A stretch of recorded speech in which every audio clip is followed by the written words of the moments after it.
Who cares? Why barter? Well, if there's one woman who knows how to barter, it's CNN personal finance editor Jerry Willis.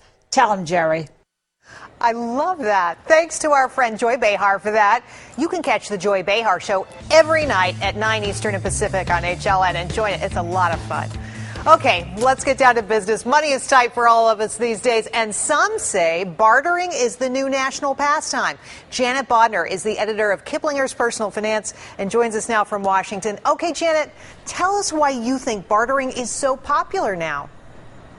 Well, a couple of things, Jerry. First of all, it's a good deal, and we're seeing on sites like Craigslist and that sort of thing, the interest is just increasing by leaps and bounds. And aside from the fact that you can get good deals, apparently it's fun. People actually like this. They like to do deals. Well, I know people so do this all the time. You know, they'll trade, like, you know, I'm redoing my bathroom. I have somebody who knows how to do some of that, or come over, and then I exchange something else for them. You know, people do it informally, but you say increasingly people are doing it online. What are the good websites? Well, there are a couple. There are a number of them. One is called Barter Quest. One of them is called Barter Bee. We actually, on our website, on our homepage at kiplinger.com, we list them all and we tell what services each of them offers, so people can go on there and look.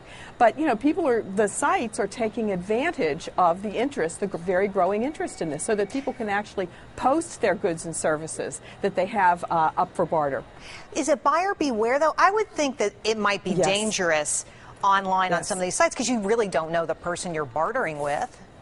Exactly, and that's the thing. Again, you know, we have at kiplinger.com, we will tell you which sites actually do at least a limited amount of vetting of people. I mean, you might sort of want their name and address. And obviously, if you're really looking for a serious service, like you're looking for a babysitting service or something like that, I'm not sure that this would be the best way to go. You'd really want to start first with your neighborhood people so that you could barter with them, people that you know and you know their reputations, and you could find out what their background is. All right, how do I handle this with the IRS? Is this income? I mean, do you have to tell the federal government?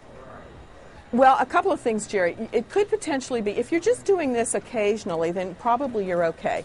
If it's something that you're doing, if you really get into it and you're doing it a lot, I think what you do, you need to go to the IRS website and they can give you all the rules on bartering. Now, if you're a business and you're doing this routinely and you are trading services with another business, it probably does count as business income. So it kind of depends on what level you are. If you're just an accidental barterer versus someone who does it all the time. Well, you know, Janet, can I save a lot of money doing this? I'm wondering at the end of the day, what kind of savings are in this for me?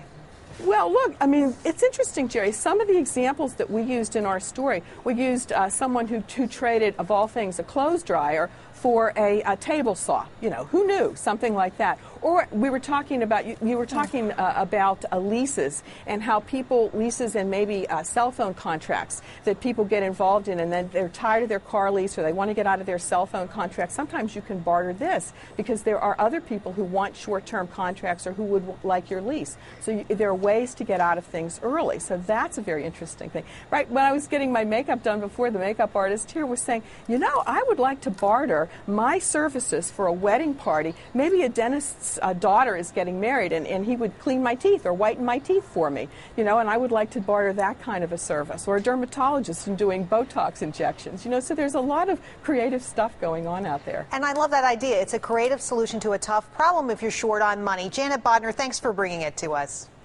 Oh, my pleasure.